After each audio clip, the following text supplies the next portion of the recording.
এরে যুবক, ওই মা বাবার চোখের পানি ছাড়াই চেয়ারে বসতে পারি নাই, ওই মা বাবার চোখের পানি আর দোয়া ছাড়া তুমি পরীক্ষায় ভালো নাম্বার পাও নাই। যতই বাহাদুরি করো, ওই মা বাবায় যদি দোয়া না করতেন তুমি ডাক্তার, এমবিবিএস ডাক্তার, এসপি হতে পারতা না, সম্মানের বাড়ি পাইতা না, গাড়ি পাইতা না, চেয়ার পাইতা না। সবকিছু পাওয়ার পেছনে কুদরত আমার আল্লাহর, দোয়া হলো মা বাবা। ওই মা বাবারে কষ্ট দিও না রে যুবক। বয়ানের ভেতরে কত মানুষ কান্না করে, মোনাজাতে কান্না করে, অথচ তোমার চোখে পানি নেই কেন? গুনার কারণে আল্লাহ বেজার, তোমার মা বাবা তোমার উপরে বেজার। ও পর্দার আড়ালের আম্মা জানেরা, আল্লাহ তাআলা আপনাদের এত সম্মান দান করলেন। আপনারা সমস্ত নবীদের মায়ের মতো মা, আপনারা সাহাবায়ে কেরামদের মায়ের মতো মা, আপনারা হাফেজে কোরআনদের মায়ের মতো মা, আপনারা বড় বড় বড় বড় সম্মানিত সন্তানদের মা, আপনারা এত দামি। এই দুনিয়াতে আপনাদের মতো দামি মা আর কেউ নাই। ওরে আম্মা জান, আপনাদের এত সম্মান। আপনারা আয়েশা রাদিয়াল্লাহু আনহার মতো নারী, আপনারা খাদিজা রাদিয়াল্লাহু আনহার মতো নারী, কলিজার টুকরা নবীর কন্যা ফাতেমা রাদিয়াল্লাহু আনহার মতো নারী। এত সম্মান আল্লাহ আপনাদের দান করেছেন। এরে আম্মা জান, আপনার সন্তান ডাক্তার হবে আলহামদুলিল্লাহ, আপনার সন্তানকে ইঞ্জিনিয়ার বানাবেন, দোয়া করি আলহামদুলিল্লাহ। আপনার সন্তানটাকে প্রফেসর বানাবেন, এসপি বানাবেন, ডিসি বানাবেন, বিসিএস ক্যাডার পড়াবেন, বড় দক্ষ সন্তান হিসেবে রাখবেন, আল্লাহর শুকর। কিন্তু অনুরোধের আম্মা জানেরা, আপনার সন্তানটাকে বেয়াদব বানাবেন না। আপনার সন্তানের আচরণে যেন এলাকার কোনো মুরব্বীরা কষ্ট না পায়, আপনার সন্তানের ব্যবহারে যেন কোনো আলেম কষ্ট না পায়, আপনার সন্তানের ব্যবহারে যেন কোনো যুবক কষ্ট না পায়, বরং এমন আদর্শওয়ালা সন্তান রেখে যাবেন, ডাক্তার হলেও যেন সবাই দোয়া করে, ইঞ্জিনিয়ার হলেও যেন তার আচরণে সবাই দোয়া করে, একজন প্রফেসর হলেও যেন সবাই দোয়া করে। আর এই রকম আদর্শ সন্তান যদি দুনিয়াতে রেখে যাইতে চান, আম্মা জান আব্বা জানেরা, আপনাদের আগে আদর্শওয়ালা হতে হবে। 5 বেলার নামাজ পড়িয়া সন্তানের জন্য দোয়া করতে হবে, সন্তানকে বুঝাতে হবে নামাজ 5 ওয়াক্ত পড়বে, যে যেই লাইনে থাকুক না কেন, এক বেলার নামাজ বন্ধ করা যাবে না, দাড়ির মধ্যে অস্ত্র লাগানো যাবে না, নামাজ 5 বেলার পড়বে, মা বাবার দোয়া নিয়ে চলবে, ওলামায়ে কেরামের দোয়া নিয়ে চলবে, আল্লাহর মোহাব্বত নিয়ে চলবে, নবীর সুন্নতের বিপরীত লাইনে চলবে না। ও যুবক, ওই মা বাবার দোয়া নিয়ে সামনে আগাও, একটু অন্তরকে বুঝাও। তোমার আমার মতো যুবক যদি স্কুল কলেজে পড়ে, চাকরি করে, ব্যবসা করে, যদি হালাল খায়, দাড়ি রাখে, নামাজ পড়ে, আমি কেন পারবো না? আমার উপরে বুঝি আল্লাহ বেজার হয়ে গেল গুনাহের কারণে, আমার মা বাবার বরদোয়া না জানি আমার কপালে লেগে গেল। অতএব আল্লাহ বলেন, ও বান্দা তওবা কর, আমি তোর জীবনের সব গুনাহ একটা মুহূর্তের জন্য ক্ষমা করে দিতে পারি। অতএব তওবার মতো তওবা করো, চোখের পানি ছেড়ে কান্না করো। ও যুবকেরা, আমার নবীর সুন্নতের উপরে চলতে গেলে তোমার লেখাপড়া বন্ধ হবে না, চাকরিও তোমার যাবে না, তোমার দুনিয়ার সম্মানও কমবে না। ও আল্লাহর বান্দারা, আজকে আমি বক্তা, তুমি শ্রোতা, যতই ভাব দেখাই না কেন, টাকার বাহাদুরি, ক্ষমতার বাহাদুরি, সাদা কাফনে যেদিন ঢুকবা ওই দিন টের পাইবা কার বাহাদুরি কোন জায়গায়। সবাই সাদা কাফনের প্যাকেটে যখন ঢুকবে, কে মাওলানা, কে মুফতি, কে আলেম, কে মূর্খ, কে ধনী, কে গরিব, কোনো ভেদাভেদ থাকবে না। 3টা সাদা কাফনের প্যাকেট বানাইয়া, কারো কাফনের উপরে লেখা থাকবে না এটা পীর সাহেবের লাশ, এটা ইমাম সাহেবের লাশ, এটা রিকশা ড্রাইভারের লাশ, লেখা থাকবে না। কাফনের মধ্যে ঢুকার পরে সব এক হয়ে যাবে, কবরের মধ্যে রাখার পরে 3টা প্রশ্ন সবার বেলায় করা হবে, কে ধনী, কে গরিব, কে আলেম, কে মূর্খ, ভেদাভেদ নাই। 3টা প্রশ্ন সবার বেলায় রেডি। 2 ফেরেশতা আসবে, রবের পরিচয় দাও, ধর্মের পরিচয় দাও, রাহমাতুল লিল আলামিনের পরিচয় দাও। এই 3টা প্রশ্নের জবাব কারা দিতে পারবে? আমরা হুজুরেরা পারবো না, এর কোনো গ্যারান্টি নাই। যদি থাকতো তো জান্নাতের টিকিট পাইয়া পাইয়া আবু বকরের মতো বান্দা সারাটা জিন্দেগি কান্না করতেন না। ওমরের মতো বান্দা রমজানের ঈদের দিন দরজায় তালা লাগায় কান্না করেন। আবু হুরায়রা কান্না করে বলে, ও খলিফাতুল মুসলিমিন, আজকে ঈদের আনন্দ বন্ধ করে আপনি দরজায় তালা লাগায় কান্না করেন কেন? ওমর বলে, আবু হুরায়রা ভাই, আনন্দ তো ওই ব্যক্তি করবে যার মধ্যে কোনো পেরেশানি নেই, চিন্তা নাই। আপনার কিসের চিন্তা? ওমরে ফারুক অর্ধ জাহানের খলিফা, যেই ওমর রাস্তা দিয়া চললে শয়তান ওই রাস্তা থেকে পালায় যায়। এই ওমর কান্না করে আর বলে, আবু হুরায়রা, আমার চিন্তা রমজানে রোজা রাখলাম কবুল হইল কিনা পেরেশানি, রমজানে তারাবি পড়লাম কবুল হলো কিনা চিন্তা, জাহান্নামের আগুন থেকে নাজাত পেলাম কিনা চিন্তা। ওমরের মতো বান্দা যদি কান্না করে, ওসমান রাদিয়াল্লাহু তাআলা আনহু কবরের কিনারা দিয়া যখন যাইতেন হাউমাউ করে কান্না করতেন, অথচ এরা জান্নাতের টিকিট প্রাপ্ত 10 জন সাহাবা অগ্রিম টিকিট পেয়ে গেছে। এরপরও শুধু কান্নার আওয়াজ। হযরত আলী কাঁদতেছেন, আল্লাহর আদালতে কেমনে দাঁড়াবো। আবু বকর কাঁদতেছেন, আল্লাহর আদালতে কেমনে দাঁড়াবো। ওমর কাঁদতেছেন। এই চিন্তা যদি করেন তা আপনার আমার কি পরিমাণ কান্না করা দরকার। অথচ আমাদের চোখে তো পানি নাই, কেউ কান্না করে তাও বরদাস্ত করতে পারি না, পছন্দ করি না। আল্লাহ কোরআনে বলেন, ফালিয়াযহাকু কালিলান ওয়ালিয়াবকু কাসীরা, তোমরা কম হাসো, বেশি বেশি কান্না করো। নবীজির স্পষ্ট হাদিস, ও উম্মতেরা, গাভীর ওলান থেকে দুধ বের করে ভেতরে ঢুকানো যেমন সম্ভব না, জাহান্নামের আযাবের ভয়ে যদি কান্না কেউ করে এক ফোঁটা চোখের পানি ছেড়ে দাও, ওই বান্দার উপরে জাহান্নামের আগুন আল্লাহ হারাম করে দিবেন এমন ভাবে আর কখনো তাকে জাহান্নামে দেওয়াটাও সম্ভব হবে না। ও আল্লাহর বান্দারা, পর্দার আড়ালের মা বোনেরা, ও বৃদ্ধ বাবাজি, ও যুবক ছাত্র ভাই, এখনো সময় আছে, তওবা করে নাও। গুনার কথা স্মরণ করিয়া, এই এলাকার তোমার আমার আপন কেউ জানে না আমি তুমি কত বড় অপরাধী, মাও জানে না, বাবাও জানে না, ভাই ব্রাদার বন্ধুরাও জানে না, একমাত্র আল্লাহ জানেন। ওই আল্লাহর কাছে যদি মনে মনে তওবা করো, আল্লাহ, মরিয়া গেলে যাব, হায়াতের মালিক আল্লাহ, ইজ্জতের মালিক আল্লাহ, মৌতের মালিক আল্লাহ, সম্মান দেয়ার মালিক আল্লাহ। অতএব আর নামাজ ছাড়বো না, বেপরদায় চলবো না, মা বাবারে কষ্ট দিব না, দাড়ি কাটবো না, ওলামায়ে কেরামদের সাথে বেয়াদবিমূলক আচরণ করব না। তওবা করার যদি খাঁটি নিয়ত থাকে এখনো তওবা করতে পারো, নবীর সুন্নাত অনুযায়ী চলবো। খাঁটি অন্তরে যদি তওবা করার নিয়ত থাকে, অন্তরে কোনো মুনাফিকি দুর্বলতা না থাকে, খাঁটি তওবার নিয়তে দুটো হাত আমার আল্লাহকে দেখাইয়া দাও। আয় আল্লাহ, হাতগুলো কবুল করে নেন, তওবা কবুল করে নেন, তওবার উপরে মজবুত হইয়া চলার মতো আমাদের তৌফিক দান করেন, আমিন।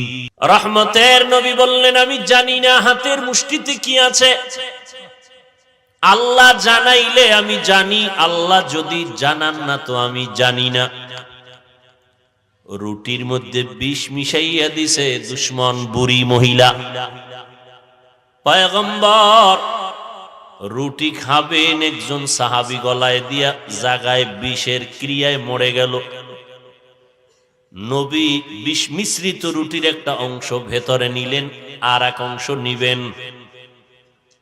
আল্লাহ জানায় দিলেন, জিব্রাইল যাও, নবী যেন আর খানাটা না খায়, রুটির মধ্যে বিষ মিশ্রিত আছে। নবী দেখেন না কেন? নবী বলেন, আল্লাহ দেখাইলে আমি দেখি, আল্লাহ দেখায় না তো আমি দেখি না।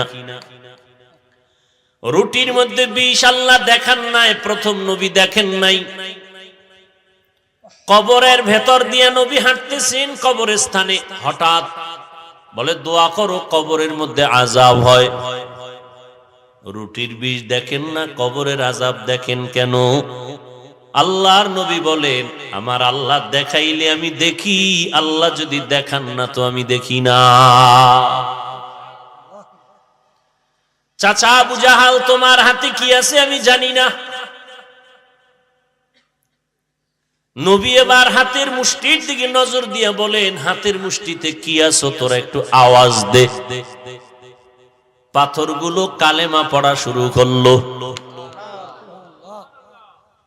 আবু জাহাল পাথরগুলো মাটিতে ফালাইয়া বলে, মুহাম্মদ তুমি বড় জাদুকর। কপালে হেদায়েত নেই। মান ইয়াহদিল্লাহু ফাহুয়াল মুহতাদ ওয়া মান ইউদ্লিল ফালান তাজিদা লাহু ওয়ালিয়াম মুরশিদা। আল্লাহ যাকে চাইবেন হেদায়েতের মালা গলায় দিয়ে দিবেন। রহমতের নবীর চেহারা মোবারকের দিকে একটা নজর দিলে দীর্ঘদিনের ক্ষুধা নিবারণ হয়ে যায়, ক্ষুধা থাকে না। আমার নবীর চেহারার আলোতে অন্ধকারে কোনো বাতি লাগে না, নবীর চেহারায় আলোকিত হয়ে যায়। কেমন মায়ার নবী!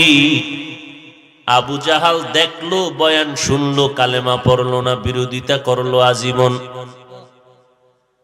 আর নবীজির গর্দান কাটার জন্য ওমর তরবারি নিয়ে দৌড়ায় 100 লাল উট পুরস্কারের লোভে। মদিনার নবী কাঁদতেছেন, আল্লাহ হেদায়েতের মালা গলায় দেও। আল্লাহ বলেন, আমি দিতেছি। সেই ওমর গর্দান কাটতে গিয়া নিজের গর্দানটা পয়গম্বরের কাছে ঝুঁকাইয়া দিয়া বলে, নবী বেয়াদবি মাফ করবেন, তরবারি আপনার হাতে দিলাম, আমি আপনার গর্দান কাটার জন্য আসছি, আপনি আমার গর্দান কেটে দেন, আর আমাকে কাটার আগে মুসলমানের কালেমাটা পড়াইয়া দেন। নবী বলেন, হাত দাও। নবীর হাত মোবারকের সাথে ওমরের হাত লাগাইলো। সেকেন্ডে বিদ্যুতের গতির বেগে আরো দ্রুত ওমরের ভেতরে মুহাম্মদের রুহানি পাওয়ার গুলো ঢুকে গেল। 1 মিনিটে কালেমা পড়া তরবারি নিয়ে খোলাভাবে বাইতুল্লাহর হাতিমে দাঁড়াইলো। কাবার পার্শ্বে মাজা বরাবর একটা দেওয়াল আছে, দেখছেন? এটাকে হাতিমে কাবা বলা হয়। কাবার অংশ পুরাটাই ছিল বাইতুল্লাহ, পুরাটাই ঘর, পুরাটা। 13 বার এই বাইতুল্লাহকে পূর্ণ ভেঙ্গে নতুন করে তৈরি করা হয়েছে, 13 বার। এর মধ্যে নবীর বয়স যখন 30 বছর, তখন কুরাইশ বংশের লোকেরা চান্দা উঠাইয়া, টাকা উঠাইয়া বাইতুল্লাহকে পুনর্নির্মাণ করবেন। যেই পরিমাণ টাকা উঠছে, পুরা দেওয়াল দেওয়া সম্ভব না। এই যতটুকু বাদ দেখতেছেন ঘরের পাশে, এতটুকু বাদ রাখলো। কাবার দরজা ছিল 2টা, এখন যেখানে দরজা আছে বাইতুল্লাহর ঠিক বরাবর ওই পাশে আরেকটা দরজা ছিল। কুরাইশ বংশের লিডারেরা সিদ্ধান্ত নিল, টাকায় যতটুকু হয় অতটুকু করে দাও, বাকিটা সীমানা দিয়ে দাও। রহমাতুল্লিল আলামিনের 30 বছর বয়স। নবীর দিলের তামান্না পুরাটাই যদি হইতো, কারণ ইব্রাহিম নবী পুরাটাই তো বাইতুল্লাহ করলেন। মনের কথাটা ব্যক্ত করতে পারলেন না।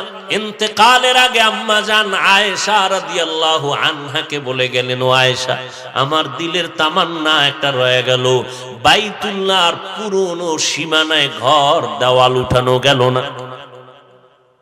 তোমারে বলে গেলাম, মনের একটু চাপা কষ্ট বললেও অন্তর একটু পাতলা হয়, ফ্রেশ হয়।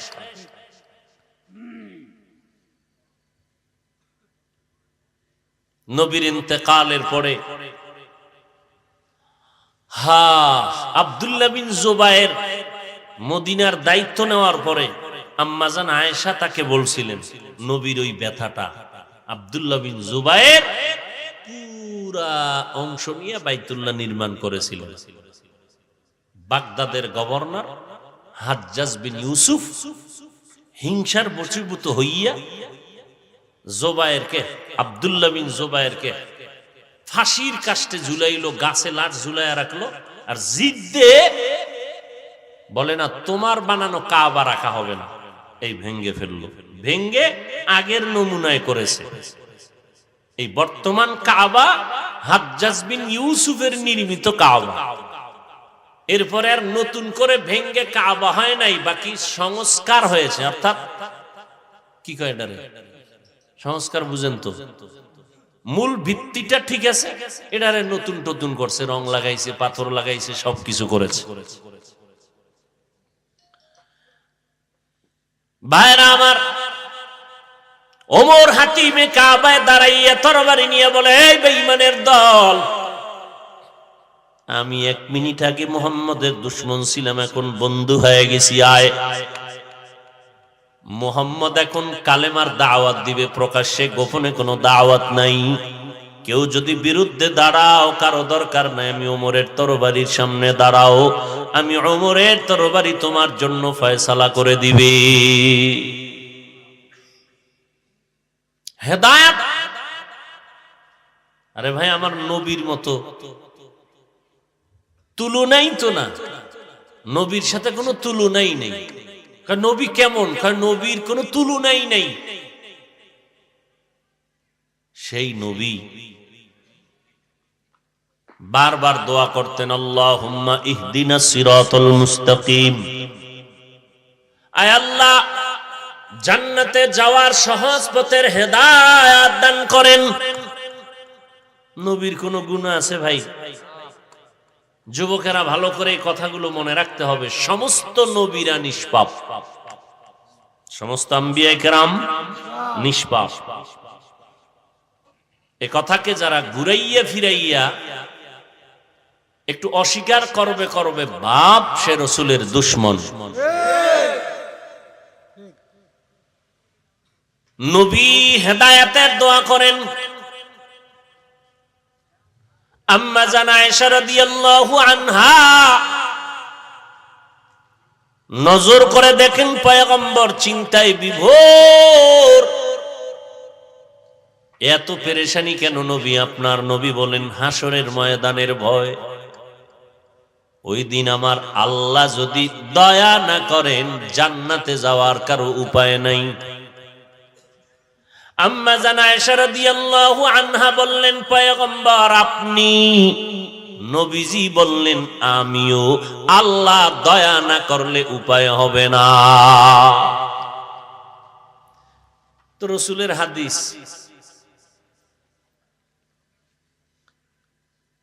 এজন্য নবী তার কলিজার টুকরা কন্যা ফাতেমা রাদিয়াল্লাহু আনহা, নবীজি বলেন, আমি মুহাম্মদ রাহমাতুল লিল আলামিন, আমার কোনো ছেলে নাই, আমি 4 কন্যার বাবা। ও জগতের নারী জাতি, এরে আম্মা জানেরা, নারীদের এত মর্যাদা আল্লাহ দিয়েছেন, নবী দিয়েছেন, ইসলাম দিয়েছেন। কিয়ামত পর্যন্ত হাজার হাজার হাজার বছর পর্যন্ত দুনিয়ার মাথাওয়ালারা গবেষণা যদি করে, আমার আল্লাহ, আমার নবী, আমার ইসলাম যেই পরিমাণ নারীর মর্যাদা দিয়েছেন, কিয়ামত পর্যন্ত কোন গবেষক, কোন দর্শন, কোন বিজ্ঞান আজীবন চেষ্টা করেও আমার আল্লাহ, আমার নবী, আমার ইসলামের 1000 ভাগের 1 ভাগও মর্যাদা বাড়াতে পারবে না। যদি নিজের থেকে বানাইয়া দিতে চায়, নারীর অপমান হবে, সম্মান হবে না। মনে করবে সম্মান, ভেতরে গিয়া দেখবে হচ্ছে অপমান। এটা সব কথা বুঝা দরকার, বুঝানো যাবে না।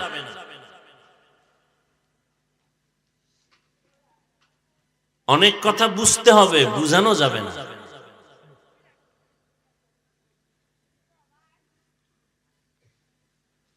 আকারনা ফি বুয়ুতিকুন্না ওয়ালা তাবাররাজনা তাবাররুজাল জাহিলিয়াতিল উলা।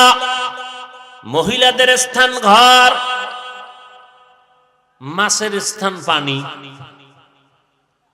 মাছ পানি ছাড়া যেমন জীবন্ত সুস্থ থাকে না, আল্লাহ কুদরতের দ্বারা নারীদেরকে স্থান দিয়েছেন ঘরের মধ্যে। তারা থাকবে আবদ্ধ, ঘরের মধ্যে থাকবে, এটা তাদের শান্তির ঠিকানা।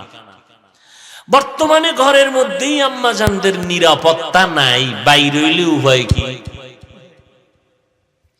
ঘরের থেকে টেনে টেনে বের করে ইজ্জতের উপরে আক্রমণ করা হয়। তার মানে এইটা না যে ইসলাম নারীদের শিক্ষার ক্ষেত্রে দুর্বল করে দিয়েছে। নারীরা শিক্ষা অর্জন করবে, নারীরা পর্দা রক্ষা করে দুনিয়ার লাইনে কোনো চাকরিও যদি করতে চায় করবে, তবে লাগে না। কারণ বই আম্মা জানেরা বৃদ্ধ বয়সে সন্তান তাদের সব চলাফেরার আঞ্জাম খরচের ব্যবস্থা করবে। বিবাহের আগ পর্যন্ত বাবা মেয়ের সব খরচের ব্যবস্থা করবে। ভামু কই? আল্লাহ দিলে তোমার সমস্যা কি? আল্লাহর নবী বলেন, আল্লাহ কোরআনে বলেন, এই সন্তানের মা বাবা, তোমাদের সন্তান কন্যা যখন একটা পাইবা, নবী বলেন একটা জান্নাতের মালিক হয়ে যাইবা।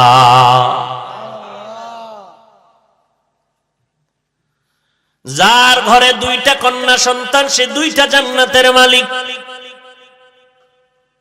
দেখছেন নি, আলোচনা লইছি একদিক, যাইতেছি আর একদিক। আমার ওয়াল আসরে সুরা কই গেছি গা। ওয়াল আসরি ইন্নাল ইনসানা লাফি খুসর। আসলে আমরা মানুষের জন্য যেই কথাগুলো প্রয়োজন, যা বললে মানুষের হেদায়েতের রাস্তা ওপেন হবে, ওই কথাই যেন আল্লাহ বের করে দেন, এই নিয়তে বয়ানে বসি।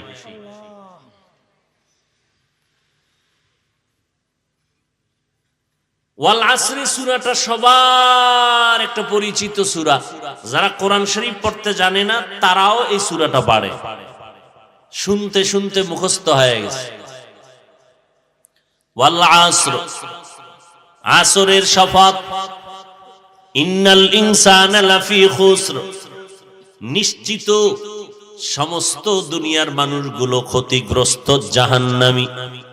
ইল্লাল্লাযীনা আমানু, কিন্তু যারা ঈমান আনয়ন করবেন, ওয়া আমিলুস সলিহাত, নেক আমল করবেন, ওয়া তাওয়াসাউ বিল হক, ঈমান আমলের দাওয়াত অন্যদেরকে দিবেন, ওয়া তাওয়াসাউ বিস সবর, ঈমান আমলের বিরুদ্ধাচরণকারীদের বিরুদ্ধে বাধা প্রদান করতে গিয়া বিপদ আসলে ধৈর্য ধারণ করবেন। এই চার গুণওয়ালা মানুষ ব্যতীত বাকি সমস্ত দুনিয়ার মানুষ জাহান্নামী। পয়গম্বরের হাদিস পড়েছি, পয়গম্বর বলেন, কুল্লু উম্মতি ইয়াদখুলুনাল জান্নাতা ইল্লা মান আবা, সমস্ত উম্মতেরা জান্নাতে যাবে যারা নবী মানে না তারা ব্যতীত। ইল্লা মান আবা, সাহাবায়ে কেরামদের মধ্যে বললেন, নবী আপনাকে অস্বীকার করে মানে না কারা? ক্বালা মান আতাআনি দাখালাল জান্নাহ ওয়া মান আসানি ফাকাদ আবা। পয়গম্বর বলেন, ও উম্মতের দল, যারা আমার অনুসরণ করে তারা আমাকে মানে জান্নাতে যাবে, যারা আমার অনুসরণ করে না তারা আমাকে মানে না, জান্নাতে সহসয় যাবে না। আমার অনুসরণ কেমনে হবে? আমার সুন্নতের আমলের দ্বারা হবে। قال النبي صلى الله عليه وآله وسلم তারাকতু ফীকুম আমরাইন লান তাদিল্লু মা তামাসসাকতুম বিহিমা কিতাবাল্লাহি ওয়া সুন্নাত রাসূলি। পয়গম্বর বলেন, আমি বিদায় বেলা দুইটা জিনিস তোমাদের মাঝে রেখে গেলাম, আঁকড়াইয়া ধরো, বিপদ আসবে না, আসলেও তোমারে ধরবে না। এক নম্বরে কোরআন, দুই নম্বরে নবীর সুন্নাত। আল্লাহর জাতের কসম, বর্তমান দুনিয়াতে ইসলামের দুশমন কম না বেশি? সারা দুনিয়ার ইসলাম বিদ্বেষীরা চায় কোরআনের আওয়াজ বন্ধ হয়ে যাক, মাদ্রাসা বন্ধ হয়ে যাক, মসজিদে তালা লাগুক, মাইকে আওয়াজ বন্ধ হয়ে যাক, মাহফিলের মাইক বন্ধ হয়ে যাক। শুধু বেঈমানেরা চায় না, কিছু কিছু অন্তর খারাপ বলা মুসলমান মুনাফিকেরাও তাদের সাথে তাল মিলায়। এত দুশমনের মাঝে আল্লাহর হাজার কোটি শুকর, কোরআন আর সুন্নত যারা নিয়ে চলে, এদের মতো সম্মানে, এদের মতো শান্তিতে বর্তমান দুনিয়াতে অন্য কোন ব্যক্তিরা নাই। এত দুশমন, এরপরও কোরআনওয়ালার সম্মান আছে না নাই? এমপি সাহেব দেখা হলে কয়, হুজুর দোয়া করবেন। কি বৃষ্টি নাই হুজুর, তাড়াতাড়ি উল্টা মোনাজাত দেন। ভুলে গেছেন? বৃষ্টি নাই, প্রচন্ড গরম, ইস্তেসকার নামাজ পড়ে উল্টা মোনাজাত দেন, হুজুর নাইলে বৃষ্টি নাই, আমরা মরে যাব। এত পরিমাণ সূর্যের গরম। হজের থেকে উমরা করে অনেকে আইসা বললেন সৌদি আরবের থেকেও বেশি গরম লাগতেছে আমার এই দেশে। করোনা গেল, এত মহামারী বিশাল, যেটা পৃথিবীর ইতিহাস হয়ে থাকবে করোনা মহামারী। বড় বড় খোদা দাবি করনেওয়ালাদের মতো বাহাদুরেরাও মাথা নত করে দিয়েছে। মুমিন না, বেঈমানেরা পর্যন্ত। কিন্তু আপনাদের জানা থাকা দরকার, বাংলাদেশের ভিতরে তাকান, অন্য দেশের হিসাব তো পরে, আমগোটা আগে নগদটা কই, নগদ যেটা চোখে দেখেন। এত মহামারীর ভেতরে একজনেও কি বলতে পারবেন মানুষের চাকরিওয়ালার চাকরি নাই, ব্যবসায়ীর ব্যবসা নাই? পাগলের মতো কান্নার আওয়াজ। কিন্তু আল্লাহর হাজার শুকর, আমার সোনার বাংলায় একটা কোরআনের মাদ্রাসাও বন্ধ হয় নাই। বন্ধ হইছে? কোন হুজুর রাস্তায় গিয়া কইছে ভিক্ষা দাও, না খাইয়া মরতেছি বাচ্চা নিয়া? কেউ বলছে? আর কেমনে বুঝাইলে বুঝবেন যে রসুলের সুন্নাত আর কোরআন দামি? এরপরও কেন নবীর সুন্নাত মানবেন না? এই মহামারীতে কোরআনওয়ালাদের এত সম্মান, একটা মাদ্রাসাও বন্ধ হলো না। না খাইয়াও কেউ মরে নাই। বাবায় মারা গেছে, নগদ কথা, সন্তানে না করোনার ভয়ে লোক দিয়ে লাশটারে টাকা দিয়া রাস্তায় ফালাই দিয়াস দিছে, ফালাই আর যায় না। 2 দিন প্রায় চলতেছে, খবর পাইছে থানাওয়ালারা, পুলিশ এসে লাশ নিয়ে গেল। এবার দাফনের যা ব্যবস্থা দরকার করলো। ইতিহাস ভুলবেন না, ভুলাইয়া দিলেও ভুলবেন না, লিখে রাখো যুবক। গোটা বাংলাদেশের ভেতরে প্রশাসনিক ভাবে কিছু আল্লাহর বান্দারা এবং অধিকাংশ ক্ষেত্রে শত করোনার লাশ দাফন কাফন জানাজা পড়ে এই জমিনে দৃষ্টান্ত কায়েম করেছে একমাত্র টুপিওয়ালারা। ইতিহাস ভুলেন না। স্বার্থে আঘাত লাগলেই হুজুর খারাপ, ইমাম ফালটাও। তুমি যেই পরিমাণ অন্যায় করো, তোমার আম্মা কয়বার কইছে তোরে ফালটানো লাগে? আহা, একটা হুজুরও করোনায় মরছেনি। এতগুলো লাশ ওলামায়ে কেরাম হুজুরেরা দাফন কাফন করলো, ইতিহাস ভুলে যায় না। এরে আল্লাহর গোলাম ও যুবকেরা, ও পর্দার আড়ালের আম্মা জানেরা, নবী গ্যারান্টি দিয়ে চ্যালেঞ্জ দিয়ে গেলেন, 2 জিনিস আঁকড়াইয়া ধরো, বিপদ আসবে না, আসলেও তুমি বিপদে পড়বে না, কোরআন আর সুন্নাত। ও যুবক, হিন্দুরা কোনদিন পায়ে ধরলেও নবীর সুন্নাত আমল করবে না, ইহুদিরাও করবে না, খ্রিস্টানেরাও করবে না, বৌদ্ধ ধর্মের লোকেরাও করবে না। কেন করবে না? ওরাও জানে মুহাম্মদের মতো মহা মনীষী জমিনের মধ্যে কেউ নাই। এরা বৌদ্ধরাও জানে, খ্রিস্টানেরাও জানে, ইহুদিরাও জানে। এরপরেও কেন মুহাম্মদের বিরোধিতা করে? বলে অন্য কোনো কারণ না, মুহাম্মদ তাদের কোনো ক্ষতি করছে? কয় করে নাই। এরপরও বিরোধিতা কেন? বলে মুহাম্মদ এত ভালো, কেন হিংসায় সইতে পারি না।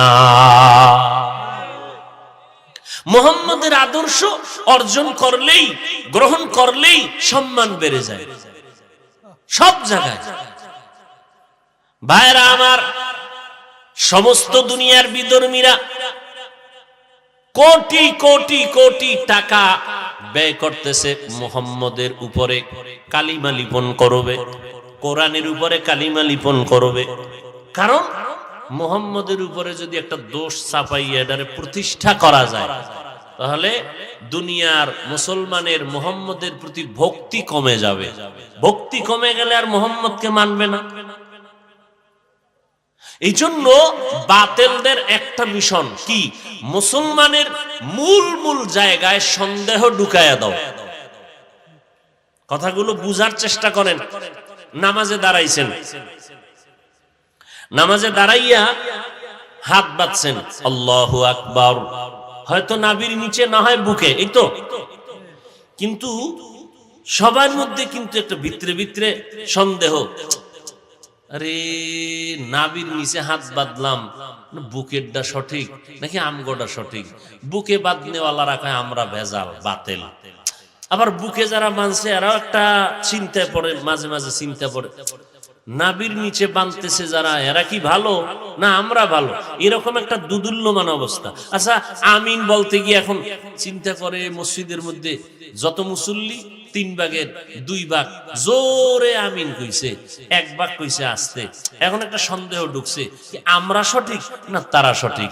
এবার বাইরে দেখে যে এগো সংখ্যা বেশি, তাহলে কি আমরাই কি মনে হয় ঝামেলার?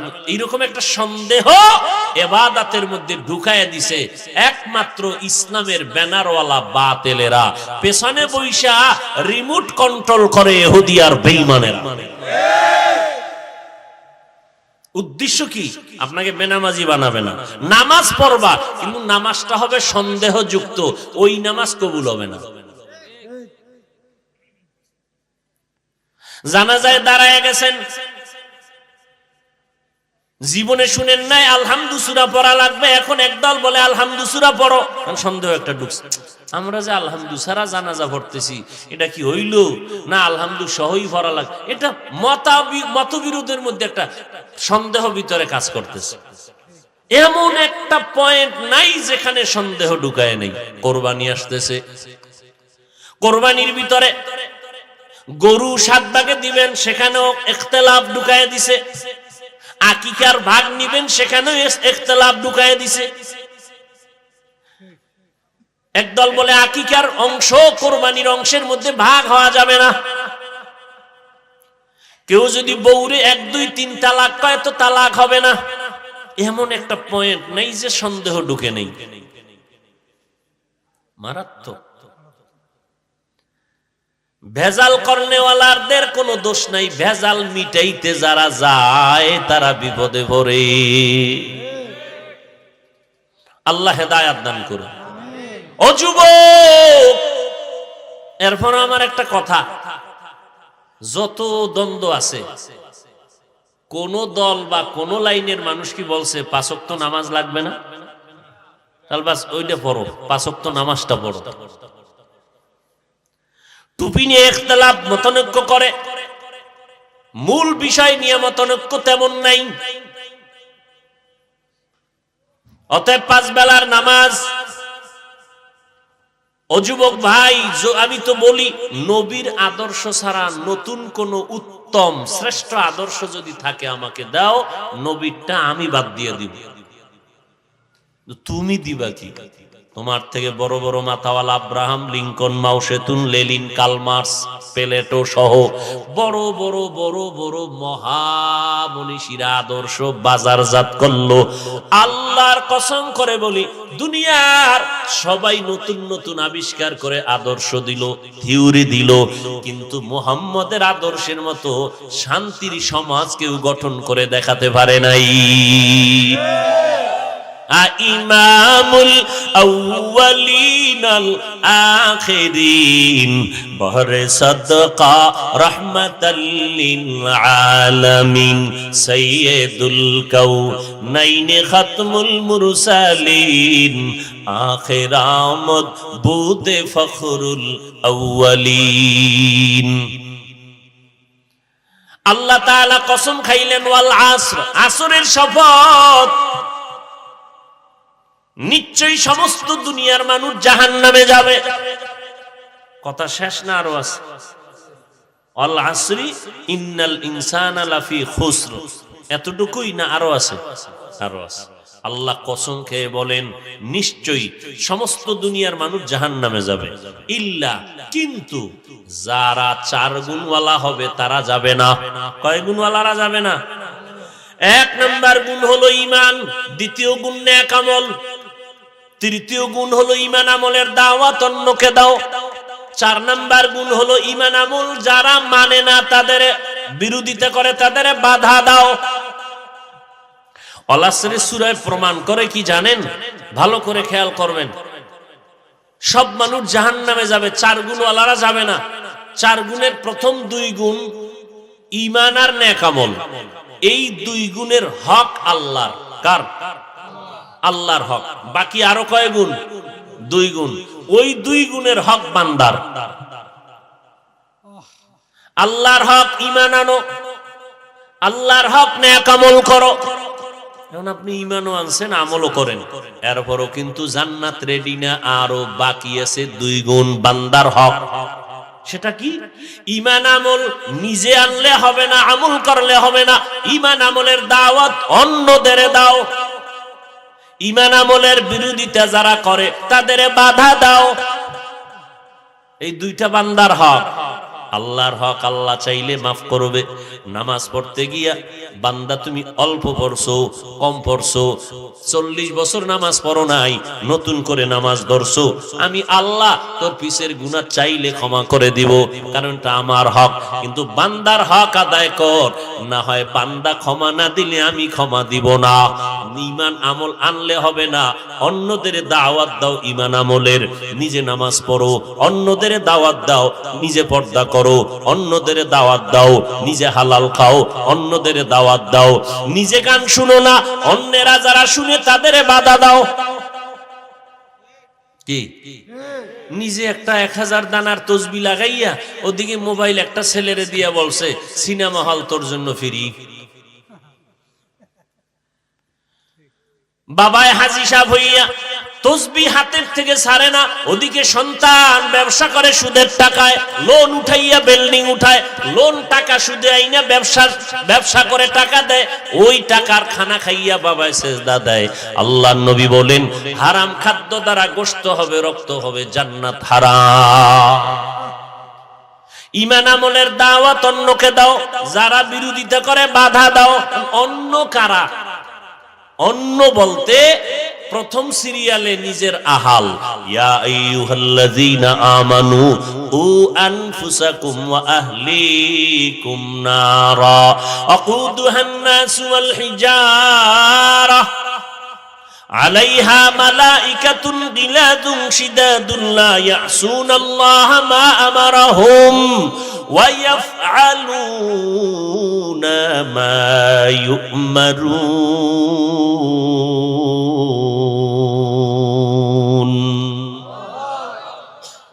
জাহান্নামের আগুন থেকে তুমি নিজেকে বাঁচাও, এরপরে তোমার আহালকে বাঁচাও। মা বাবার জন্য সন্তান আহাল, স্বামীর জন্য স্ত্রী আহাল, বক্তার জন্য শ্রোতা আহাল, ইমাম খতিবের জন্য মুসল্লিরা আহাল, মেম্বারের জন্য ওয়ার্ডের মানুষ আহাল, চেয়ারম্যানের জন্য ইউনিয়নের মানুষ আহাল, সরকারের জন্য গোটা দেশবাসী আহাল, গোটা দুনিয়ার আলেমদের জন্য দুনিয়ার উম্মতেরা আহাল। মা বাবার আহাল সন্তান, সন্তানের বাঁচাও, নিজে না বাইচা। আরে আগে বলছে নিজে বাঁচো, এরপরে আহাল। মা বাবা তুমি আগে জাহান্নাম থেকে নিজেরে বাঁচাও, এরপরে তোমার সন্তানেরে বাঁচাও। নিজে নামাজ পড়ো, সন্তানের নামাজের দাওয়াত দাও। বলে কখন? 7 বছর যখন বয়স হবে সন্তানের, নামাজের মুসাল্লায় দাঁড় করাইয়া দাও। 10 বছর যখন হবে তখন একটু বেতের বাড়ি লাগলে হালকা ভাবে দিয়েও তুমি শাসন করিয়া নামাজে দাঁড়াও। তবে সাবধান, শাসন করতে গিয়ে যেন শোষণ না হয়। তো হিসাবের কাঠগড়ায় দাঁড়াতে হবে। সন্তান অপরাধ করছে, 1 ধমকের তুমি 2টা ধমক দিলে, একটা হবে ইনসাফ আর একটা হবে জুলুম। সন্তান অন্যায় করছে, একটা বেতের বাড়ি ভাবে, আপনি যদি 2টা দেন তো একটা ইনসাফ আর একটা জুলুম। বাড়িটা দিবেন ওজন কত? আধা কেজি না 10 কেজি? এহেন হিসাব আছে। একটা বেতের বাড়ি দিবেন, অন্যায় করেছে, বাড়িটার ওজনটা কত হবে? সন্তানের বয়স মাত্র 8 বছর, আপনি বাড়ি দিলেন 50 বছরের বাড়ি, জুলুম হবে। কিয়ামতের ময়দান সব জুলুমের বিচার হবে, ইনসাফের আদালত। শাসন করো, শাসন করতে গিয়া যেন শোষণ না হয়। আবার সাবধান, এই মা বাবারা, সন্তানের শাসন করবা, চেহারার মধ্যে কোনো টাচ করবা না, হারাম। এই স্বামী, স্ত্রীকে শাসন করার অনুমতি আছে, তাও কি ডাইরেক্ট নেই। ওই তরকারির মধ্যে লবণ বেশি হইল কেন, একটু মরিচ বেশি হইল কেন, ধাম ধুম বিসমিল্লাহ সারা মার হয় না, না এটা না, কোরআনের আয়াত খুলো, হাদিস খুলো, প্রথম তার একটু বুঝাও, এমনটা করবা না। এইভাবে এরপরে তুমি না বুঝলে নামাজ পড়ে না, নামাজের জন্য দাওয়াত দাও, এক পর্যায়ে তুমি বিছানা আলাদা করে দাও, তোমার সাথে আমি এক বিছনায় থাকবো না, নামাজ ঠিক মতো পড়ো না কেন, আল্লাহর নবীর তরিকা মানো না কেন, চূড়ান্ত শেষ বিচার, শেষ সময় তুমি পারলে একটু প্রহারের প্রয়োজন যদি হয় তা করবা, তবে আগের দায়িত্বগুলো পালন করার পর। ফজরের নামাজে উঠে না, নবীজির স্পষ্ট সহিহ হাদিস, স্বামী তুমি ঘুম থেকে আগে উঠছো, নামাজ আদায় করো, স্ত্রীকেও ডাক দাও, না উঠলে তুমি একটু পানি মারো, চেহারার মধ্যে পানি ছিটাও, এবার স্ত্রী উঠে যাবে, নামাজ পড়বে, যত সওয়াব পাবা, স্ত্রী যে পইরা যা পাবে তুমিও তা পাবা।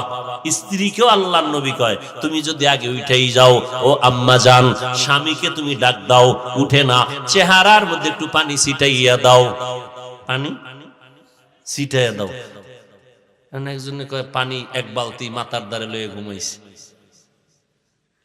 সকালে কোন রকম একটা ডাক দিছে, যে ডাকটা শুনবে না মনে কইরা, এক ডাক দিয়ে এক বালতি পানি পুরা গোসল করায় দিছে। ভাইরা আমার,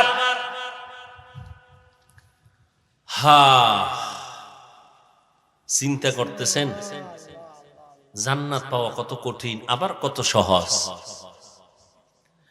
আল্লাহ কত বড় দয়াময়, আবার আল্লাহ বড় কঠিন। আল্লাহর মতো দয়াময় কেউ নাই, আল্লাহর মতো রাগান্বিত কেউ নাই, নবীর মতো দয়ার নবী কেউ নাই, আবার নবীর মতো রাগান্বিত কেউ নাই। ভালোর বেলায় ভালো আচরণ,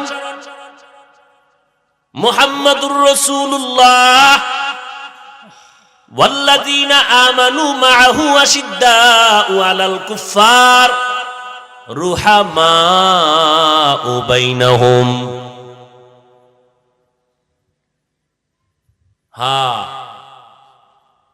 বেঈমানের বেলায় কোনো সার নাই, কোনো সুযোগ নাই, কোনো নরম কথা নাই। ওয়াল্লাযীনা মাআহু আশিদ্দাউ আলাল কুফফারি রুহামাউ বাইনাহুম। ভাইরা আমার, ১৫০০ বছর হয়ে গেল, দুশমনেরা দুশমনি বন্ধ করে নাই, কোরআনের ভেতরে ভুল বের করার অপচেষ্টা করলো। আজও পর্যন্ত একটা ভুল কেউ বের করতে তো পারলই না, বরং অনেক বিধর্মী কালেমা পড়ে মুসলমান হলো। মুসলমানের দিকে তাকাইয়া বড় দুঃখ লাগে রে বাবা, মদিনার নবীর আদর্শে কেন চুলগুলো রাখতে পারলা না? আমার নবীর আদর্শের মধ্যে কি চুল কাটার সুন্নত তরিকা নাই? তাহলে বেঈমানেরটা কেন পালন করো রে বাবা, আমার নবীরটা কেন পালন করো না? কারণ বহু বিধর্মীরা নবীর আদর্শ দেখে কালেমা পড়ে, তোমার আদর্শ দেখে বিধর্মী কালেমা পড়বে, কিন্তু তোমার মধ্যে নবীর আদর্শ নাই কেন রে বাবা? কি মনে মনে ভাবছো হুজুরদের কথা বুঝি মিথ্যা? না, ওলামায়ে আহলে হকরা কোরআন হাদিস দিয়ে কথা বলে, কোরআনের মধ্যে একটা ভুল পারলে বের করে দাও। এখনো যদি বের করে দিতে পারো, দাড়ি ফালাইয়া প্যান্ট শার্ট টাই লাগায় নাচ গান করবো, নামাজ পড়বো না, কোরআনের বিরুদ্ধে কথা বলা শুরু করব, কিন্তু আজও পর্যন্ত একটা কোরআনে ভুল কেউ বের করতে পারে নাই। তোমাদের অন্তর থেকে একটু জানতে চাই, আমার আল্লাহর কোরআন এখনো কি সত্য অবস্থা আছে নাকি কোনো ভুল আছে? এবার যুবকরা একটু জবাব দাও, ওই কোরআনে জান্নাত আর জাহান্নামের বয়ান আসেনি? সত্য না মিথ্যা? ইন্নাল্লাযীনা আমানু ওয়া আমিলুস সালিহাতি কানাত লাহুম জান্নাতুল ফিরদাউসি নুজুলা। আবার জাহান্নামের বয়ান আছে, ইন্না জাহান্নামা কানাত মিরসাদা লিত্তাগীনা মাআবা লাবিসিনা ফিহা আহকাবা। জান্নাতে কারা যাবে, জাহান্নামে কে যাবে, আল্লাহ তাও বলেছেন ইন্নাল আবরারা লাফি নাঈম ওয়া ইন্নাল ফুজ্জারা লাফি জাহিম। নেক আমলওয়ালারা জান্নাতে যাবে, গুনাহ যারা করবে তারা জাহান্নামে যাবে। জান্নাতটা কেমন আরামের ঘর আল্লাহ তাও কোরআনে বলছেন, হাদিস তো আছেই। জান্নাত এমন এক শান্তির জায়গা যেখানে অশান্তি বলতে কিচ্ছু নাই। একটা ইট হবে স্বর্ণের, একটা রূপার। যে ছোট জান্নাত পাবে 10টা দুনিয়ার সমতুল্য এক জান্নাত। এত সুন্দর জান্নাত, মা তাশতাহি আনফুসুকুম, যা চাইবে তাই পাইবে। মনে মনে চাইবো একটা রুহালি আম দরকার, সাথে সাথে দেখবে আম হাজির, ছোলা নাই, ভিতরের আটি নাই। এবার ওটার থেকে একটু খাবে, একরকম মজা, আবার খাবে আর এক রকম। এক আম থেকে 70 ধরনের মজা।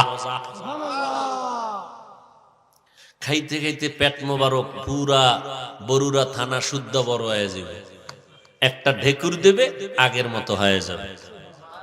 এমন জান্নাত যেখানে কোনো কালো মানুষ থাকবে না, কোনো বুড়া হবে না, দাড়ি উঠবে না, কোন পুরুষের দাড়ি হবে না, কোন নারী পুরুষ বুড়ি হবে না, বুড়া হবে না, কালো হবে না। জান্নাতে ঢুকার আগে জান্নাতের গেটের সামনে আবে হায়াতের কূপ আছে, গোসল করবে, উঠা দেখবে সব যুবক আর যুবতী, আর পবিত্র এবং পরিষ্কার, সুন্দর সুন্দরী, কোনো কালো হবে না। নবী তালা খুলবেন, নবী ঢুকবেন, আর বলবেন অন্য নবী ঢুকবে। উম্মতের সিরিয়ালে মুহাম্মদ নবীর উম্মত আগে ঢুকবে, এরপরে অন্য নবীর উম্মতেরা। এই জান্নাত কারা পাবে? যারা বিড়ি টানে। এই জান্নাত পাবে যারা নেক আমল করে। ও যুবক, একটা ওয়াজ আজকে বাড়ি নিয়ে যাও, জান্নাত তো পাইতে চাই ইনশাআল্লাহ। 100 না কম আছে? আল্লাহ কবুল করেন। হিসাব দিয়া না হিসাব ছাড়া? হিসাব দিয়ে গেলে ফিডা, জাহান্নামে যাইতেই হবে। আল্লাহ হিসাব লইলে উপায় আসেনি। আল্লাহ আমাদের বিনা হিসাবে জান্নাত দান করুন। ওই জান্নাতটা পাওয়ার জন্য একটা স্লোগান মুখস্থ করো, ইনশাআল্লাহ। পারবো না? সহজ। কি? নেক আমল করলেই তো জান্নাত পাবো। নেক আমল লাগবে না?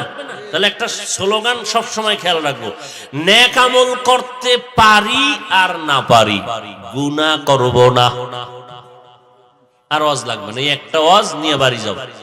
নেক আমল করতে পারি আর না পারি, মরিয়া যাব কিন্তু গুনাহ, বাস এই একটা ওয়াজই যথেষ্ট। নেক আমল পারলে করব, না পারলে করব না, কিন্তু গুনার কাছেও যাব না। আর ওয়াজ লাগবে, বাস। পারলে কোরআন তেলাওয়াত শুনবো, না হয় একেবারে চোখ বন্ধ করে ঘুমাবো, গানের আওয়াজ কানে দিব না। পারলে সত্য কথা বলবো, না হয় কষ্টে লাগায় রাখবো, মিথ্যা বলবো না। পারলে কারো প্রশংসা করব, না হয় জবানে তালা লাগাবো, কিন্তু কারো বদনাম। পারলে কারো উপকার করব, না পারলে চুপ করে বসে থাকবো, কিন্তু কারো ক্ষতি। উয়াতেনে কি নাদারি বদমকুন বড় ওজুদে সদত খুদ সতম্বে হাদমকুন। যুবক ভাইরা, এই স্লোগানটা ধরে রাখা যাবে না ইনশাআল্লাহ? নেক আমল কি করব না, গুনাহ। গুনাহ জিনিসটা কিন্তু বুঝার জন্য হুজুর টুজুর লাগবে না। তোমার অন্তরে একটা রাডার ফিট করে দিছেন আমার আল্লাহ। গুনার দিকে গেলেই দেখবা শুধু রাডারে বাড়ি মারতেছে, গুনাহ গুনাহ গুনাহ, অপরাধ অপরাধ অপরাধ। এবার বলবা হাফিজ ভাই এটা কেমনে সম্ভব? এবার আমার মতো হুজুর টুজুর দিকে না তাকাইয়া তোমার লাইনের যুবকদের দিকে তাকাও, দেখবা খুবই সহজ। হয়তো তুমি পারো না রে বাবা, কিন্তু তোমার মতো শত শত যুবক স্কুল কলেজে পড়িয়াও 5 বেলার নামাজ পড়ে, আছে না নাই? তুমি পারো না কেন? তুমি তোমার ক্লাসের ছেলে মেয়েদের যারা নামাজ পড়ে, মেয়েরা ছেলেরা 5 বেলার নামাজ পড়ে, স্কুলে নামাজের জায়গা আছে, কলেজে নামাজের আলাদা জায়গা আছে, মেয়েদের নামাজের ঘর আলাদা, ছেলেদের নামাজের ঘর আলাদা। তোমার ক্লাসের ছেলে মেয়েরা নামাজ পড়ে, তুমি পারো না কেন? আগামী কালকে থেকে একটা ঔষধ ব্যবহার করো, ওদের পা ধোয়া পানি তুমি খালি পেটে 3 বার খাবা ডেইলি। তোমার ক্লাসের ছেলে মেয়েরা যদি 5 বেলার নামাজ পড়তে পারে, তুমি কেন পারবা না রে বাবা?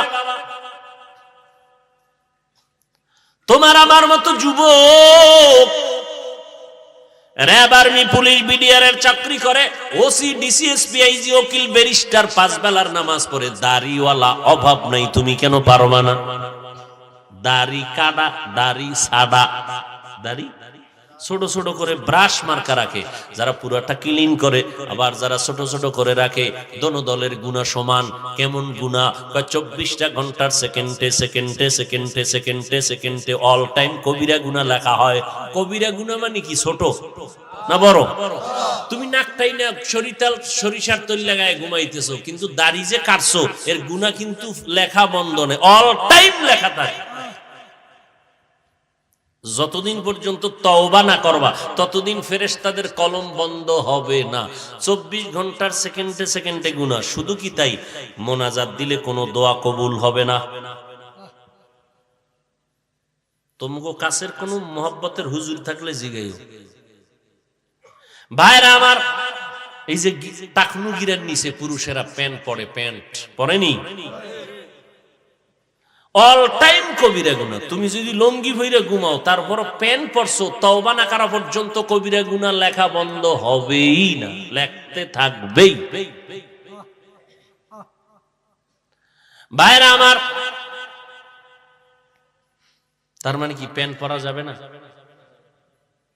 ওই জাকির নায়েক সাহেব প্যান্ট পরে গিরার উপরে, তাকায় দেখছো? টাকনু গিরার উপরে পড়ে, কখনো নিচে পড়ে না। স্পষ্ট সহিহ হাদিস, টাকনু গিরার নিচে পাজামা প্যান্ট পরা হারাম। জাহান্নামে যাবে ওই অংশ, জাহান্নাম। এই তোমার বোন আছে না? আলহামদুলিল্লাহ, বোন আছে না ঘরে? বোনের তোমার বড় ধরে নাও, বোনের বয়স 25, আর একটু বেশি ধরো, আচ্ছা 25 ধরলাম। তোমার বয়স মাত্র 23। তোমার বোনের গালে একটা দাড়িও নাই, তোমার গালে দাড়ি। এবার আল্লাহরে কি কইবা? আল্লাহ, তুমি আমার বোনের গালে দাড়ি নিতে আমারে দিলা, এটা কেমন হইল? আল্লাহ বুঝি বানাইতে একটু উল্টা পাল্টা হয়ে গেছে। তোমার 25 বছর বোনের গালে দাড়ি দিলেন না কেন? তোমার 22 বছর যুবকের গালে দাড়ি দিলেন, রেখা পড়ে গেল। আমার আল্লাহ তোমাকে বানাইবেন, দেখতে কেমন সুন্দর লাগবে আমার আল্লাহ ভালো বুঝেন। পুরুষের দাড়ি হলো সৌন্দর্য, মহিলাদের চুল হলো সৌন্দর্য। ওদিক দিয়ে আমার বোনেরা চুল কাটে, এদিক দিয়ে আমার যুবকেরা দাড়ি কাটে। পাল্লা দিছে, এরা চুল কাটে, এরা দাড়ি কাটে। ওই যে এক আল্লাহর বান্দা কয়েকদিন আগে ইন্তেকাল করছেন বাংলাদেশের, হ্যাঁ, জানাজার মধ্যে লেডিস আর জন্ডি সমানে দাঁড়ায় গেছে। কথা ঠিক না? এর মাইয়া বল, আমি দেখি না, শুনছি ছেলে নাকি মেয়ের মতো, মেয়ে নাকি ছেলের মতো। ভাইরা আমার, আল্লাহ সব ভাইকে হেদায়াত দান করুন। আবার এইরকম কিছু ডিজাইন পাইবেন বড় বড় ভণ্ডদের দরবারে, মারেফতের সম্রাট, গায়ে দেয় শালার চট, হাতের ভিতরে গাঞ্জার ভট, আছে না নাই? মাথার চুলগুলো এত বড় লম্বা, পিছন দিক দিয়া তাকাইলে মনে হয় এটা পুরুষ না মহিলা বুঝার উপায় নাই। কি আছে না নাই? বাবার দরবারে যায়, বাসগাড়ি 2টা বসছে, 5 আঙ্গুলে আংটি 10টা। এত আংটি কেন? সব মুসিবত ফিরানের লাগে আংটি, আর ধনী হওয়ার জন্য বাম হাতের আংটি। পাথর, আকিক পাথর, এই পাথর সেই পাথর, যেই পাথর মাথা ঠান্ডা করে, কত ভংসং, এর কোন শেষ নাই। তো এবার এক সিডে উঠে বসে রয়েছে, বাবার দরবারে যায়, ঠোঁট নাড়াইতেছে, তসবি একটা আছে, পড়ুক আর না পড়ুক আঙ্গুল চলতেছে। অন্ধ ভিক্ষুক ভিক্ষা করার জন্য গাড়ি তুলছে, ভাই আমি চোখে দেখি না, তোমরা যাওয়ার বেলায় কিছু দান করো, বিপদ থেকে মুক্তি পাইবা, অ্যাক্সিডেন্ট থেকে বাঁচবা। তো চুলওয়ালা মারেফতের সম্রাট বাবার দরবারে যাই, যাওয়ার যাত্রাপথে কিছু দান করলো 10 টাকা। অন্ধ মানুষ তো টের পাইল না কে দান করলো, হাতটা বুলাইয়া দেখে চুলগুলো বড় লম্বা। মহিলাও দিতে পারে, পুরুষেরাও দিতে পারে। তো চুলগুলো লম্বা দেখে অন্ধ মনে করছে হ্যাঁ মহিলা দান করছে, পুরুষেরা দান করে নাই। এবার একটা দোয়া করা দরকার। আমি অন্ধ মানুষের দোয়া খালি ফেরত যায় না। ও আল্লাহ, আমি চাওয়া মাত্র আমার অন্ধের কলিজা ঠান্ডা করিয়া যেই চুলওয়ালা আমাকে 10 টাকা দিয়া বরকত দিল, আমি দোয়া করি রে মালিক, তার গর্ভে একটা নেককার বাচ্চা দিও।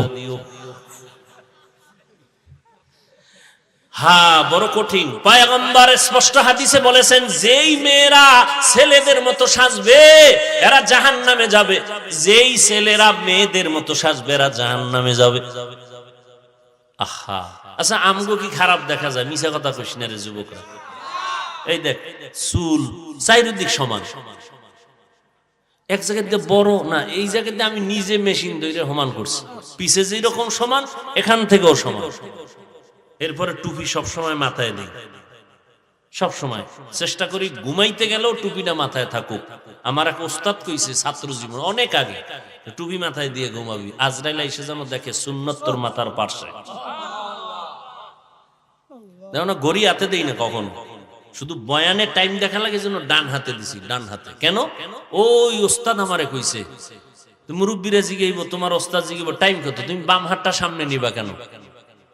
আদবের ভিতরে বরকত বেশি, এই জন্য ডান হাতে দেই। তাও বয়ানের টাইমে আবার খুলে রাখি, ঘড়ি হাতে দেওয়া পছন্দ লাগে না।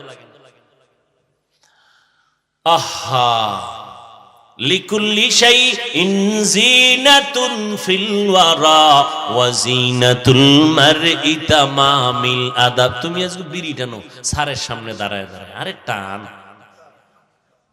সুখ টান। হ্যাঁ, কি টানা টান? আল্লাহ হেদায়েত দান করুন। আমরা এখনো এই বেটা, আমি তো বক্তা, ছোটখাটো একটা বক্তা তো, কিন্তু এখনো আমার ওস্তাদ সামনে থাকলে আমি জুতা ধইরা টাইনা রাখি, সোজা করি, ধুইয়া দেই। এতটুকু সম্মান যদি না দিতাম তাই চেয়ারে এতদিন টিকতে পারতাম না, যেই ঝড় তুফানের মধ্যে আমি আছি। আমার এলেম নাই, কিচ্ছু নাই, আল্লাহ ওয়ালাদের নেক নজর আছে, আর বেদবি জীবনে করি নাই। ও যুবক আল্লাহর গোলাম, তোমার মতো যুবক স্কুল কলেজে পড়িয়াও যদি নামাজ পড়ে, তুমি তোমার বিবেকটাকে একটু জিজ্ঞাসা করো, তুমি কেন পারবা না?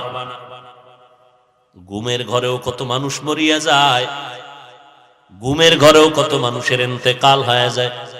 আজকে রাতের বেলা তুমি যদি ঘুমাইয়া যাও, সকালবেলা মা ডাক দিবে ঘুম থেকে উঠো, হঠাৎ মা নজর করে দেখবে, শরীরের মধ্যে হাত দিয়ে দেখবে বরফের মতো ঠান্ডা, কাঠের মতো শক্ত, চিৎকার দিয়া বলবে আমার ছেলে আর নাই।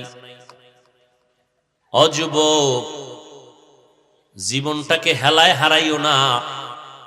আজকে তোমরা স্কুল কলেজে যাদের লেখা বই পড়ো, ইংরেজি বই পড়ো, অঙ্ক পড়ো, ভূগোল পড়ো, ইতিহাস পড়ো, এই যুবকেরা আমার লাগে কথা কও, স্কুলে যে পড়ো ইংরেজি, অঙ্ক, ইতিহাস, ভূগোল, এই বইগুলো কি আসমান থেকে আইছে না কেউ লেখছে?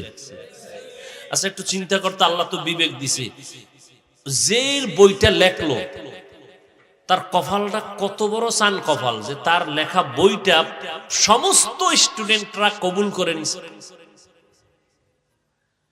সমস্ত কলেজের ছেলে মেয়েরা তার বই পড়িয়া ইংরেজিতে কথা বলে, তাহলে ওই লোকটারে জীবনে দেখেও নাই, এই বইটা যিনি লেখছে তারে দেখেও নাই। তোমার মতো যদি সারা রাত্র মোবাইল চালাইয়া কবিরা গুনাহ করে কাটাইতো, জীবনে তার বই লেখা হতো না। তার কপাল কত ভালো যে তার লেখা বইটা আজকে সব ছেলে মেয়েরা পড়ে, শ্রদ্ধার সাথে চুমা খায়। তুমি মইরে গেলে কি দিয়ে যাবা জাতিরে, যেটা ধইরা চুমা খাইবে মহব্বতে? কি দিছো? গালি। মা বাবারে দিছো খারাপ আচরণ, মা বাবায় মনে মনে কষ্ট পায় আর বরদোয়া করে মরে না কেন? এর যুবক, ওই মা বাবার চোখের পানি ছাড়াই চেয়ারে বসতে পারি নাই, ওই মা বাবার চোখের পানি আর দোয়া ছাড়া তুমি পরীক্ষায় ভালো নাম্বার পাও নাই। যতই বাহাদুরি করো, ওই মা বাবায় যদি দোয়া না করতেন তুমি ডাক্তার, এমবিবিএস ডাক্তার, এসপি হতে পারতা না, সম্মানের বাড়ি পাইতা না, গাড়ি পাইতা না, চেয়ার পাইতা না। সবকিছু পাওয়ার পেছনে কুদরত আমার আল্লাহর, দোয়া হলো মা বাবা। ওই মা বাবারে কষ্ট দিও না রে যুবক। বয়ানের ভেতরে কত মানুষ কান্না করে, মোনাজাতে কান্না করে, অথচ তোমার চোখে পানি নেই কেন? গুনার কারণে আল্লাহ বেজার, তোমার মা বাবা তোমার উপরে বেজার। ও পর্দার আড়ালের আম্মা জানেরা, আল্লাহ তাআলা আপনাদের এত সম্মান দান করলেন। আপনারা সমস্ত নবীদের মায়ের মতো মা, আপনারা সাহাবায়ে কেরামদের মায়ের মতো মা, আপনারা হাফেজে কোরআনদের মায়ের মতো মা, আপনারা বড় বড় বড় বড় সম্মানিত সন্তানদের মা, আপনারা এত দামি। এই দুনিয়াতে আপনাদের মতো দামি মা আর কেউ নাই। ওরে আম্মা জান, আপনাদের এত সম্মান, আপনারা আয়েশা রাদিয়াল্লাহু আনহার মতো নারী, আপনারা খাদিজা রাদিয়াল্লাহু আনহার মতো নারী, কলিজার টুকরা নবীর কন্যা ফাতেমা রাদিয়াল্লাহু আনহার মতো নারী, এত সম্মান আল্লাহ আপনাদের দান করেছেন। এরে আম্মা জান, আপনার সন্তান ডাক্তার হবে আলহামদুলিল্লাহ, আপনার সন্তানকে ইঞ্জিনিয়ার বানাবেন, দোয়া করি আলহামদুলিল্লাহ, আপনার সন্তানটাকে প্রফেসর বানাবেন, এসপি বানাবেন, ডিসি বানাবেন, বিসিএস ক্যাডার পড়াবেন, বড় দক্ষ সন্তান হিসেবে রাখবেন, আল্লাহর শুকর। কিন্তু অনুরোধের আম্মা জানেরা, আপনার সন্তানটাকে বেয়াদব বানাবেন না। আপনার সন্তানের আচরণে যেন এলাকার কোনো মুরব্বীরা কষ্ট না পায়, আপনার সন্তানের ব্যবহারে যেন কোনো আলেম কষ্ট না পায়, আপনার সন্তানের ব্যবহারে যেন কোনো যুবক কষ্ট না পায়, বরং এমন আদর্শওয়ালা সন্তান রেখে যাবেন, ডাক্তার হলেও যেন সবাই দোয়া করে, ইঞ্জিনিয়ার হলেও যেন তার আচরণে সবাই দোয়া করে, একজন প্রফেসর হলেও যেন সবাই দোয়া করে। আর এই রকম আদর্শ সন্তান যদি দুনিয়াতে রেখে যাইতে চান, আম্মা জান আব্বা জানেরা, আপনাদের আগে আদর্শওয়ালা হতে হবে।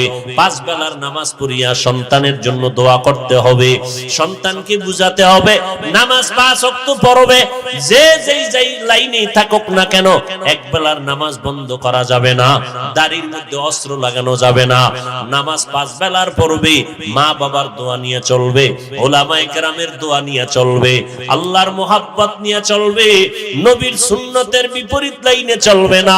ও যুবক, ওই মা বাবার দোয়া নিয়ে সামনে আগাও, একটু অন্তরকে বুঝাও।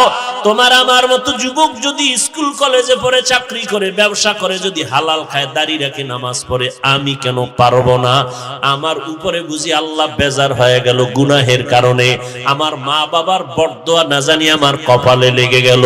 অতএব আল্লাহ বলেন, ও বান্দা তওবা কর, আমি তোর জীবনের সব গুনাহ একটা মুহূর্তের জন্য ক্ষমা করে দিতে পারি।